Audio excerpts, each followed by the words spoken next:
Mona has only been on the Joe Budden podcast for about a month, and there's already people coming out the woodworks to expose her. I don't know how I feel about this because I actually really like Mona as a podcaster. I think she's cool. I met her in person once, but these accusations is pretty crazy. This woman here has been posting on TikTok for about a year now, accusing Mona of running off with some front end money that she gave Mona for a comedy show they were supposed to do together, but Mona apparently never showed up for the comedy show and canceled 2 days beforehand. She will say that because Mona canceled 2 days beforehand, that she couldn't pay her rent because she spent all the money on this comedy show knowing it would get a return because Mona was going to show up and pack out the venue. But when Mona canceled, she had to give refunds of all the tickets and she lost all the money that she spent on the show. Hence, she couldn't pay her rent that month because she utilized her rent money to throw this show. For the most part, she's been trying to expose Mona for about a year now with really no traction whatsoever. That's until recently when Mona did a collab show with Tonight's Conversation, which is another podcast. They did a live show. The live show was conveniently in the city this woman lives in.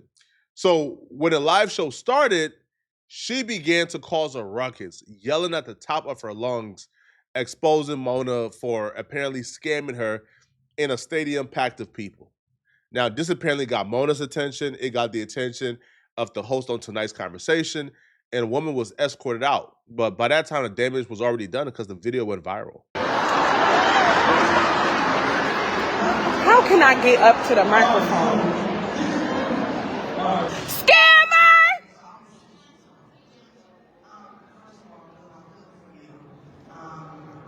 Fell for me. You took my money. I want to run up there so bad. Pay me my money back.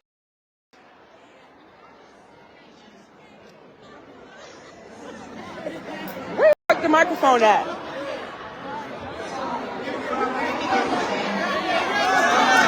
Pay me my money back, Mona. Pay me my money back, Mona. You scamming ass. Pay me my money back, Damona. You scamming ass. Pay me my money back. You ain't think you was gonna see me again. Damona, scamming ass. Scamming ass. Nobody gotta touch me. That's all my money.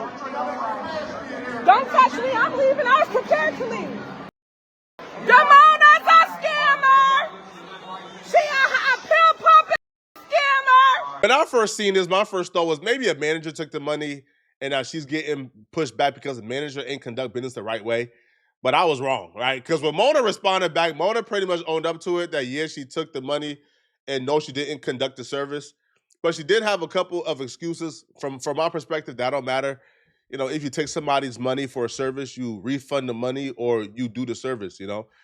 Anything else, I think there's no excuse for it, right? Because the person don't have their money and it's been a couple years now, okay? Now, Mona took to her Instagram to respond back to the scamming allegations or to the allegations that she owed this woman $3K.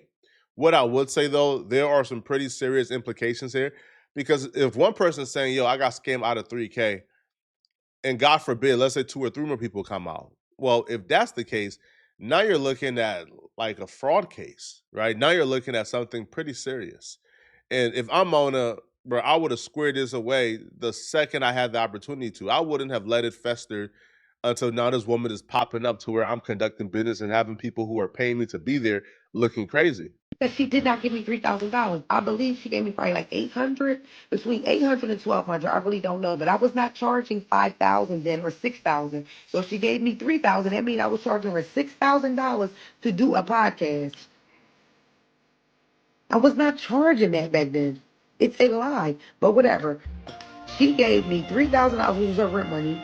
I took the money, never showed up. So the ticket sales was supposed to be how she paid the rent. So who knows if we was going to sell a ticket, let alone sell it out. But you want the people to believe that you used that money, your rent money, and when I didn't show up to the thing, and you canceled it, and then you got evicted.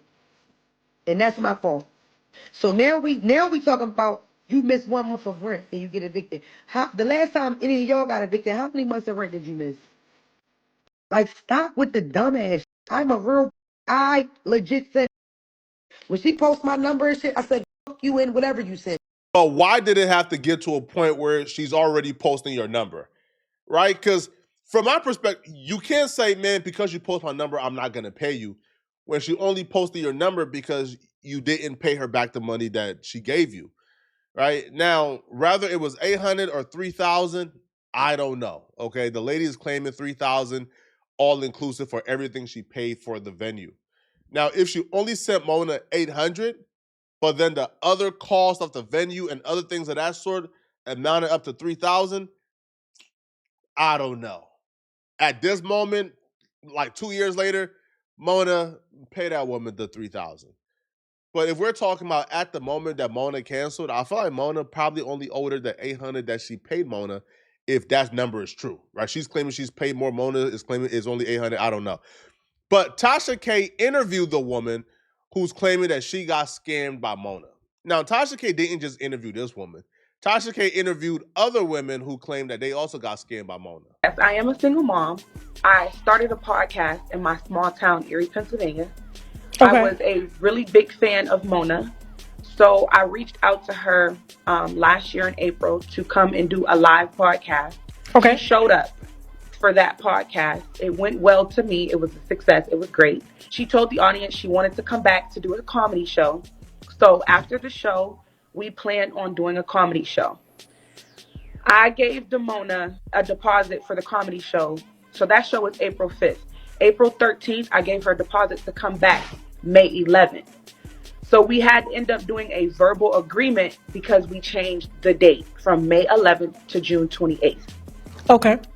I paid her up to $3,000. She went ghost, and everybody's like, well, why did you pay her? I paid her. She told me she was busy with the BET Awards, and like we did business before, and she was like super cool. So, and she, she was cutting me a break. She said, so I kind of was trying to respect that she was busy. June 28th comes. I'm getting a message 2 hours before the comedy show from a manager of hers saying that she had to cancel. So I'm like, okay, I hope everything's okay. Can we discuss a reschedule or a compensation? He's like, yeah. Immediately, I'm like, wait, I don't even want a reschedule. I need my money back. Like, I just spent all this money on food, vendors, DJs, host, the venue. Liquor. Like, I spent all my money. Like, I'm a medical assistant. I'm not a, like, this came from me. I'm a single mom. I issue refunds to people because why wouldn't she refund me? Like, a couple days went by and I had already refunded everyone. Now, 3 days later or so, it's time for rent. Everybody thinking, oh, you gave her your rent money. No, I did not.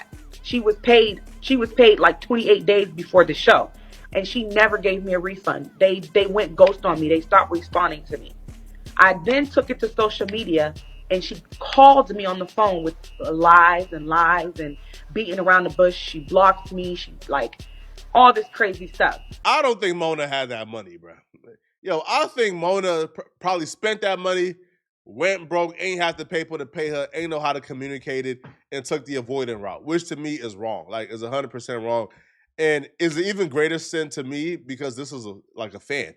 Listen, man, if you finesse Rock Nation or Live Nation out some paper, they're a corporation, right? Whoop-de-doo. But you can't do it to a fan, man. Like, when fans conduct business with us, they're conducting business with their favorite content creator, probably in a manner that leaves themselves vulnerable. But they're okay doing that because they watch you every day and they feel like they know you and they trust you, right? But when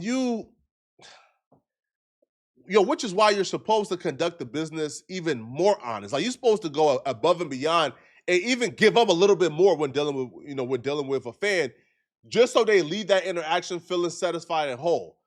The fact that you blocked her phone number, blocked everything, to me is not right, man. Now, if Mona ain't had the money, I feel like Mona should have just communicated, man, hey, girl, hey, man, I'm in a bad spot right now. I don't got no money, man. I spent the money you sent me. I got a sickness, I'm sick, or I got something going on. I can't come to the show, man. Girl, I don't know how I'm going to repay you, but maybe we could reschedule the comedy show. I don't know, man. But girl, I'm sorry. I don't have the money right now. Please forgive me. Right? I feel like being apologetic and groveling for right, like begging for mercy would have been a better route, because even when she does expose you, she can say, man, that broke girl told me she don't got no money, and that would have came up a little better than blocking her, taking her off all social media, and acting as if she wronged you when it was the opposite, right? Now, the reason why I'm even saying maybe Mona didn't have the money, because Tasha K would also interview another woman.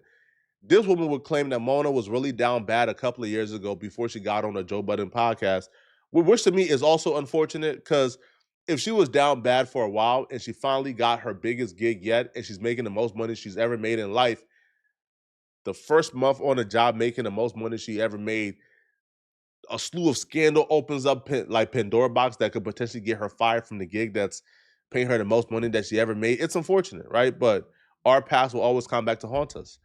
Now, Tasha K would interview another woman, and she would claim that Mona was so down bad a couple of years ago that Mona would like get paid in DoorDash. Tasha K.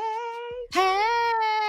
How So are what- you? I'm fantastic. How are you? You got something for me? Well, let me tell you about this Damona. So I'm from DC or whatever, and you know Damona, she's from Philly. Philly not too far from DC. So when I had met her during COVID. So I want to say like this is like July 2020. And it was just off some live shit. Like, you know, we was talking, blah, blah, blah. But then we got cool because Damona is Muslim. I'm Muslim too. So we bonded off of that. I know. We bonded off of that. We bonded, you know, she's a single mother. I'm a single mother. We bonded off of that. You know, we was just like DM each other, talk to each other. Like, it was like a real friendship, like following each other, everything. Like, it was real. This was after the $1 million worth of game shit. They just stopped calling her. She told me they just stopped calling her. It was not no firing type shit. You let those don't even close it the same way. Yeah, they just stopped calling her. She was just like, it wasn't, you know, I wasn't fired. They just stopped calling me. She would get on live and kind of like panhandle. Hand out, like asking for money in a sense, but not asking for money. Like, you know, if y'all want to hit me up on the Cash App, da da da da. Like, act like that. Like, girl, it's like, what the? But like, she'll only do it, and she be like, oh, I'm telling jokes. Y'all not sending me no money. Like, she'll panhandle like that. And then like she'll like add you to the live, right? Like she'll add me to her live, and then she'll be like, "Hey, since I added you to my live, do you think you can send me $100?" She on that mob radio shit like Millie send me $20 all day. Yes. Girl, to the point where homegirl so desperate, she'll even take DoorDash orders, girl. Y'all be sending her DoorDash orders? Girl, I had her address at one point. That's different. This is something I'm clearly not doing right on social media. The fuck? Did you send food for the baby too? Girl, no, I got kids myself. I can't keep sending you money. And girl, when you stop sending it, you get unfollowed. So she was out here on her Dr. Umar. I mean, it's a Philly thing. No offense to anybody from Philly, I guess. You know, I guess it's just a Philly thing. I guess people from Philly, that's how they are. Like, once I'm through with you, I'm through with you. This is not a good look. And this is really sad because, anybody else, I'm going crazy. Right? Like, anybody else, man, I got a lot to say. But with this, I just feel sadness, man, because I really like Mona. I really, really like Mona as a person, man. And ultimately, bro, I know maybe it don't look like it, but I know Mona is a good person, bro. Right? I think Mona fell on hard times, as we could see here.